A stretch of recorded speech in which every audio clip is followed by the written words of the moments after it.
3,500년간 감추어져 있던 비밀이 드디어 공개된다. 모세의 코드, 제임스 타이먼 지음, 다니엘 최 옮김. 행복 우물. 끌어당김의 법칙 실천 매뉴얼 제13장. 끌어당김의 법칙 단기 완성 코스. 이 책의 부제목은 이 세상에서 가장 강력한 끌어당김의 법칙이다. 얼핏 보면 이 제목은 아주 거창하게 보일 것이고, 아마도 그런 엄청난 제목으로 인하여 당신이 이 책을 선택했는지도 모를 일이다. 나는 여러분들에게 다시 한번 확인시켜주고 싶다. 진정 이 책이야말로 지금껏 내가 접해본 그런 성공의 법칙을 제시하는 책들 중에서 가장 훌륭한 책이라고. 왜? 그 이유는 내가 실제로 하나님의 이름을 갖고 있는 그 무한한 파워를 생활에 접목시켜보고 그 효과를 직접 경험하였기 때문이다. 그렇다고 해서 다른 방법들이 효과가 없다고는 말하지 않겠다. 그럼에도 불구하고 모세의 코드가 가장 효과적이기 위해서는 그것이 담고 있는 몇 가지 기본적인 사항을 반드시 숙지해야 할 필요가 있다. 2006년부터 지금까지 수백만 명의 사람들이 시크릿이라는 책에 매료되어 열광하고 있는데, 사실 그 책은 끌어당김의 법칙의 아주 초보적인 단계만을 설명해 놓은 책이다. 나 역시도 그 책을 보고 매우 흥분했으며 거기에다가 내가 실제로 체험했던 기법들을 추가하였다. 그렇지만 나는 시크릿의 내용에 있어서 두 가지 걱정스러운 면이 있음을 고백하지 않을 수 없다. 첫째로, 그 책은 대부분의 삶에서 필요한 것들을 끌어모아 우리들에게 행복과 풍요를 안겨주는 것에만 초점을 맞추고 있다는 사실이다.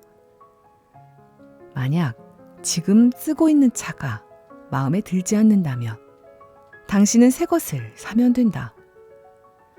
만약 살고 있는 집이 마음에 들지 않는다면 당신은 또다시 그 끌어당김의 법칙을 이용하여 그 꿈을 이루면 된다. 모든 게 훌륭하고 완벽해 보인다. 그러나 거기에는 아주 결정적인 그 무언가가 빠져 있다는 사실을 주목해야만 한다. 내가 그 책에서 발견한 하나의 결정적인 오류란 바로 우리들의 성공과 실패를 결정하는 핵심적인 요소를 제껴놓고 오로지 그 책은 자기 실현 또는 끌어당김의 방법만을 지나치게 단순화해서 강조하고 있다는 점이다. 나는 그 책을 읽은 사람들로부터 많은 이야기를 들었다. 그들 모두는 자신들의 삶도 갑자기 변화할지 모른다는 기대를 갖고 그 책의 내용대로 따라서 연습한 사람들이다. 어떤 사람들에게는 그 효과가 나타났다. 그러나 다른 사람들에게는 전혀 효과가 없었다. 불행히도 그 실패한 사람들은 그 내용을 효과 없는 것으로 치부해버리고 전혀 쓸모없다고 더 이상 거들떠보지도 않게 되었다. 그들의 결론은 이 세상에 성공을 향한 시크릿 따위는 없다는 것이다.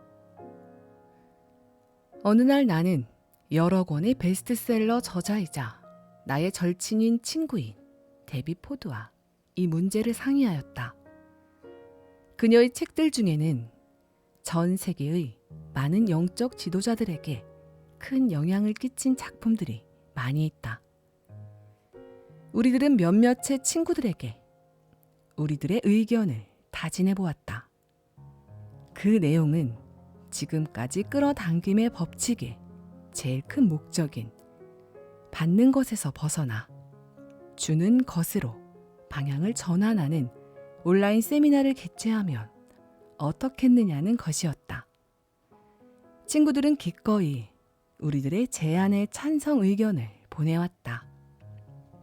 나는 이러한 이타적인 봉사와 서비스야말로 우리들 자신을 아주 풍성하게 해준다는 확실한 믿음을 갖고 있는 사람이다. 오로지 자신의 에고의 욕구를 만족시키려는 삶은 결국 우리들을 완전한 허구의 세상으로 인도할 뿐이다. 그렇지만 불행하게도 바로 이런 현상을 나나 동료들은 시크릿을 읽고 그 기법을 연습한 사람들에게 끊임없이 목격하였던 것이다. 끌어당김의 법칙을 실제로 연습해보고도 실패한 대다수의 사람들은 공통적으로 자기 실현의 능력을 가로막는 그 핵심을 모르고 있다. 그 이유는 그들이 그 원리를 잘못 적용하였기 때문이다. 그들의 생각과는 달리 그 원리는 완벽하게 작동하였고 지금도 여전히 그렇게 작동하고 있다. 인간이란 존재는 매우 복잡하다. 따라서 1차원적인 해결 방법을 가지고는 복잡하게 얽혀있는 문제들을 풀지 못한다.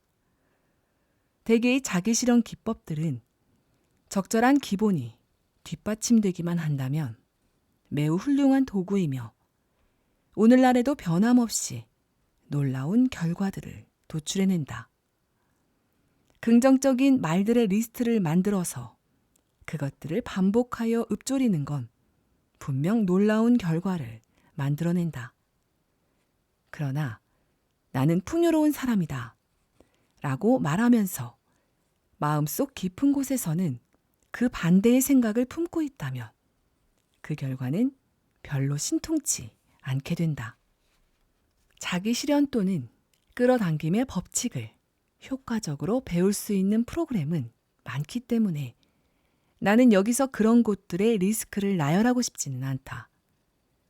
그렇지만 내가 강력하게 추천하고 싶은 프로그램이 딱 하나 있는데 그것은 바로 데비 폴드가 지도하는 그림자 과정이다.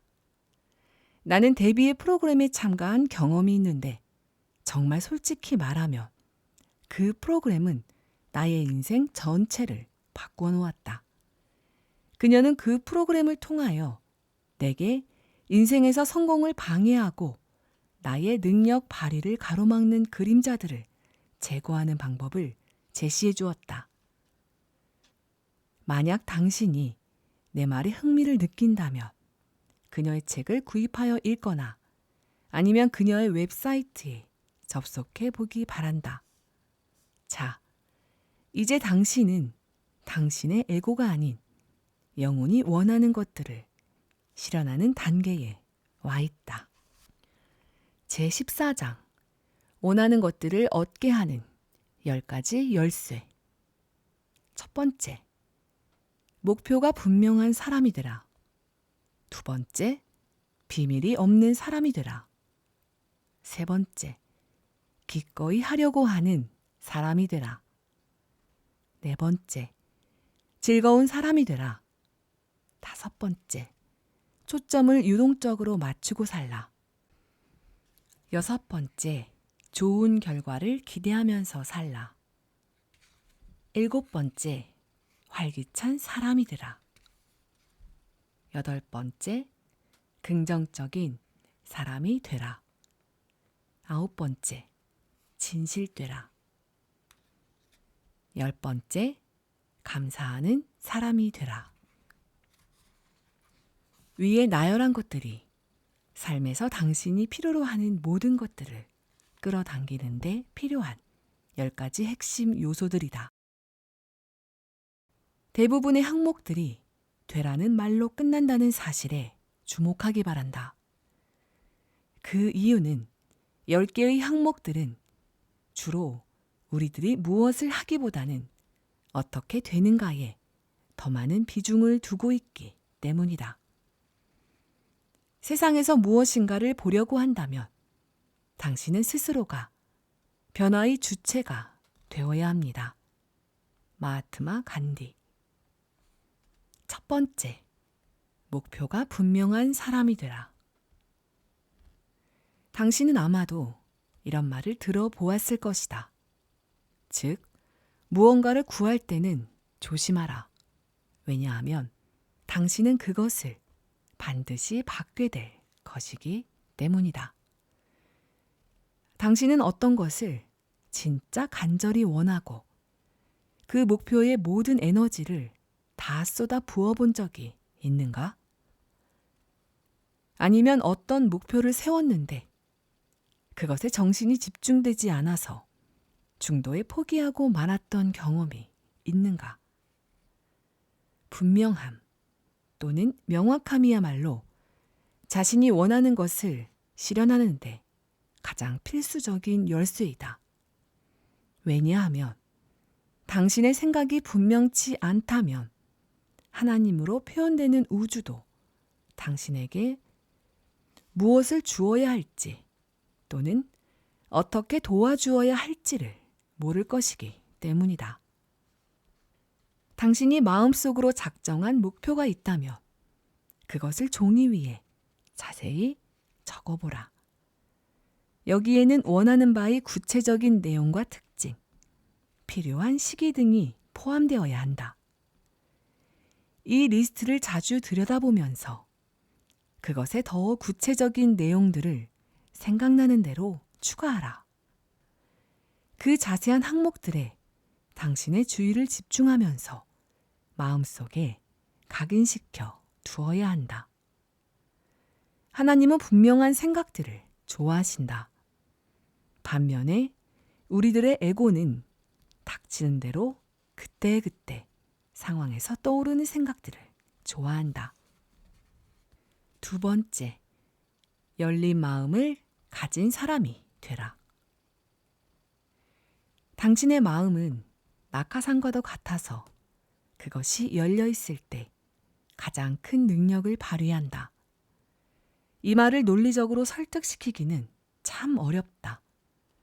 닫혀있는 마음이란 마치 모든 것을 이미 다 알고 있다는 태도이므로 어떤 새로운 가능성이 출현하였을 때 그것을 외면하고 그 지름길을 택하려 들지 않는 경향이 있다.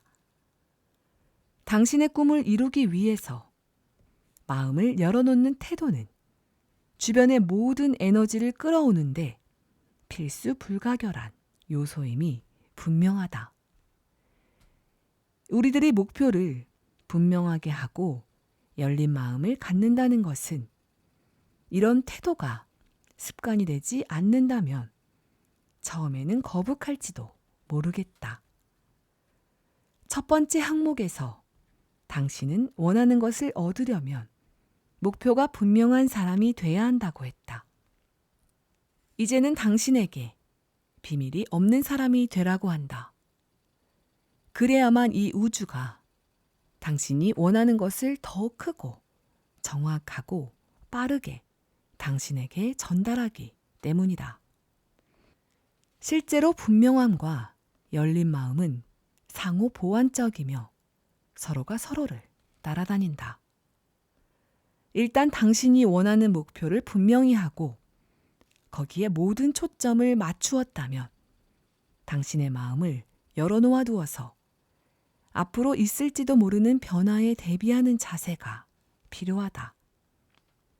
열린 마음을 갖는다는 건 어찌 보면 항복한다는 말과도 같다. 이것은 우리들의 에고에게는 매우 거부감이 있는 개념이지만 반면에 영혼의 입장에서는 아주 편안하게 느끼는 개념이다. 에고에게 항복이라는 말은 실패를 뜻한다. 그러나 영혼은 그것을 승리로 향하는 첫 단계라고 받아들인다. 이러한 자세는 하나님께 전적인 신뢰를 보낸다는 제스처이며 어떤 상황이 닥치더라도 그것을 포용할 자세가 되어 있다는 암시이기도 하다. 이것이 바로 분명함과 열린 마음이 같이 다닌다는 원리이다. 세 번째, 기꺼이 하나님께 맡기려고 하는 사람이 되라. 당신의 의식 세계로부터 흘러나오는 모든 것들을 관찰하여 기꺼이 받아들이고 또한 내보내려고 하는 마음가짐은 당신의 삶을 아주 쉽고 편안하게 이끌어 갈 것이다. 당신이 바라는 바가 무엇인지를 관찰하는 데서부터 출발하여 보자. 당신이 바라는 바는 자신의 이기심을 넘어서 이 인간 세상에도 무언가 도움이 되는 일인가? 만약 그것이 당신 자신의 컵을 채우는 일일 뿐이라면 그것은 꿈꾸는 것들은 이미 자신 안에 있다는 그 숭고한 가르침을 얻는데 전혀 도움을 줄 수 없다. 그것은 과연 당신의 뜨거운 가슴으로 받아들일 수 있는 일인가? 당신의 에고는 당신이 바라는 그 높은 차원을 결코 수용할 수 없으므로 이제 막 받으려고 하는 그 선물을 뜨거운 가슴으로 느껴보는 게 중요하다. 다른 말로 하면 당신 자신을 단기적인 것에 가볍게 팔지 말라는 뜻이다. 새 차는 분명 지금껏 당신이 꿈꿔왔던 것이고 멋진 선물임에 틀림없다. 그러나 과연 그것이 당신의 가슴에 불을 지필 만큼 소중한가? 그것이 다른 사람들의 가슴에도 영감을 불러 일으킬 수 있는가? 당신은 그것보다 더 크고 값진 것조차도 마음에 품을 수 있다. 네 번째, 즐거운 사람이 되라. 이것은 아무리 강조해도 지나치지 않은 핵심 요소이다. 당신이 이미 읽어서 알고 있듯이 당신을 향한 하나님의 의지는 완전한 기쁨에 있다. 이 말은 기쁨 또는 행복에는 우리들의 에고나 이 세상이 알지 못하는 가치가 있다는 뜻이 된다. 이것이 바로 당신의 영혼이 간절히 구하는 기쁨이며 그건 또한 천국과 이 지상을 연결해주는 다리이기도 한다. 당신이 이 사실을 받아들임으로써 다른 사람들도 당신만큼이나 값지고 귀한 존재라는 사실을 깨닫게 되는 것이다. 행복이라는 말이 당신에게 사소한 것처럼 보이는가? 진실은 이렇다. 우리들은 쓸데없이 자신의 에고가 추구하는 말을 따라다니다가 우리들 내면에 있는 작은 행복을 발견하지 못하고 그것들을 그냥 지나쳐버린다. 배고픈 사람을 먹이는 행동은 당신이 고급 레스토랑에서 멋진 식사를 하는 것보다도 더 큰 기쁨을 선사할 수 있다. 집이 없는 사람을 도우면서 당신이 느끼는 행복은 당신의 집에 새로운 가구를 들여놓는 것보다도 더 큰 만족감을 가져다 줄 수도 있다. 당신의 영혼은 이렇게 당신이 남에게 줄 때 더 많은 기쁨을 느끼며 당신 자신의 가치를 넓혀 나가는 것이다. 다섯 번째, 초점을 유동적으로 맞추고 살라. 목표 그 자체보다는 목표 뒤에 있는 것에 초점을 맞추어야 한다. 자신에게 물어보라. 도대체 내가 왜 이 선물을 그렇게도 간절히 갖고 싶어 할까? 아마도 당신은 새 집을 갖는 것에 모든 주의를 집중하고 끌어당김의 법칙을 적용하고 있을지도 모르겠다. 그렇다면 진지하게 자신에게 질문해보라. 나에게 이런 마음을 품게 한 바로 그 동기는 무엇이었나? 잠시 깊은 생각에 잠겨서 가슴 속에서부터 울려나오는 대답을 듣도록 주의를 집중하라. 아마도 당신은 현재 살고 있는 집에서 안전함을 느끼지 못했을 수도 있을 터이고, 때로는 부자라는 느낌을 갖지 못했을 수도 있을 것이다. 일단 그 동기를 발견했다면 당신 가슴 깊은 곳에 있는 충동에 포커스를 맞추라. 그러면 아마도 완전한 집이 당신의 영상 속에 떠오를 것이다. 그 집은 당신이 꿈꿔오고 목표해오던 그 웅장하고 화려한 집과는 많이 다를 것이다. 훨씬 작아져 있을 것이고 훨씬 단순해져 있을 것이다.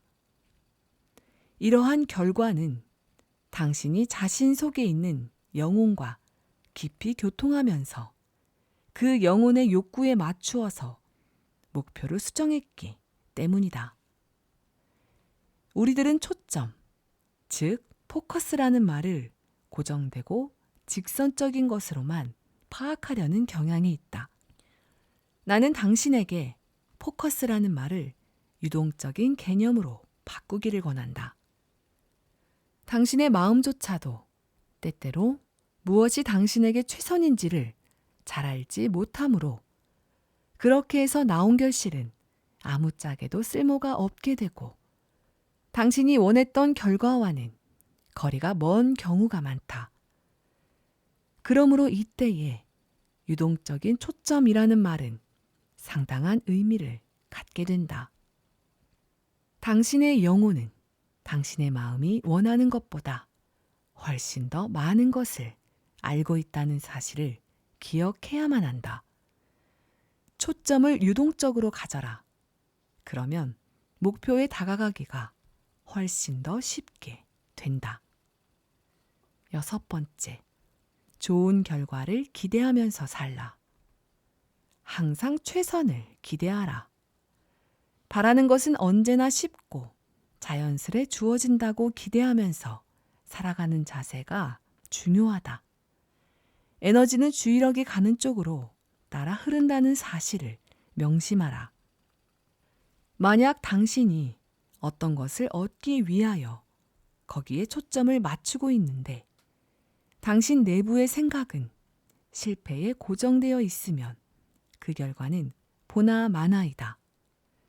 그러므로 깊은 내면의 의식이 이런 사실을 깨닫도록 해야 하며 의도적으로 당신의 의식을 그런 방향으로 유도하는 것이 중요하다. 사랑이라는 감정에 초점을 맞추어라. 그러면 당신의 마음이 열리면서 사물을 보다 잘 이해할 수 있게 되고 매사에 비판적이지 않게 된다. 삶을 가만히 들여다보면 비평이나 비난을 할 때보다는 사랑할 때 우리들이 품고 있는 의심스러운 감정을 더 잘 가라앉힐 수 있다는 사실을 발견할 수 있을 것이다. 부정적인 감정은 불신의 벽을 더 높이 쌓을 뿐이지만 사랑과 친절은 그런 벽들을 모두 제거하고 소통의 통로를 열어주는 역할을 한다. 우리들은 기적을 꿈꾸라는 교훈을 받으면서 자라났다. 이 말은 매우 적절한 충고이다. 여기에서의 핵심은 무엇이 정말 간절히 원하는 것이냐를 정확히 집어내는 일이다. 이것이야말로 끌어당김의 법칙에서 가장 중요한 핵심 요소이다. 왜냐하면 하나님은 언제나 우리들이 원하는 것을 주시기 때문이다. 그러므로 당신이 원하지 않는 것을 구하는 어리석음을 당장에 중단하라. 그리고 진정으로 당신이 원하는 것을 구하라. 그것이야말로 자기 실현의 황금 법칙이다. 7번째, 활기찬 사람이 되라. 충격이 크면 클수록 에너지의 반응도 정비례한다. 다른 말로 하면 당신의 에너지는 당신의 영혼이 간절히 원하는 것을 구할 때 올라가게 되어 있다는 말이다. 당신이 새 차를 간절히 원하는 경우를 예로 들어보자. 자동차에 열광하는 많은 사람들은 대다수가 현재의 유행이나 대중들의 의견을 따르는 경향이 있다. 그렇다면 이런 경우 당신이 차를 갖고 싶어 하는 목적은 당신의 영혼이 원하는 목적과 일치하고 있는가? 다른 무엇이 당신에게 영감을 불러 일으켰는가? 아마도 당신은 여행을 더 많이 다니고 싶어 했지만 그렇지 못했을 수도 있다. 또는 새로운 취미를 개발해서 거기에 맞는 장비를 싣고 다니고 싶었지만 그럴 수 없었을지도 모른다.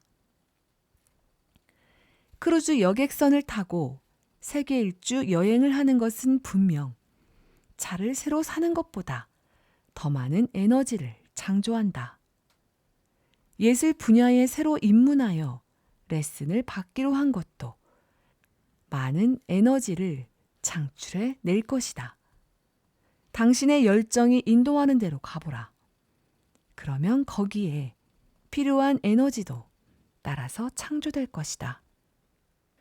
활기찬 행동은 전염성이 있다.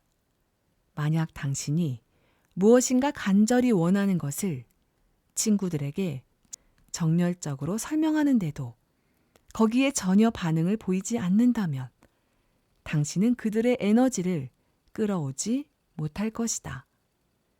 그러나 만약 그들이 당신의 비전에 공감하고 영향을 받았다면 결과는 두 가지로 나타날 것이다.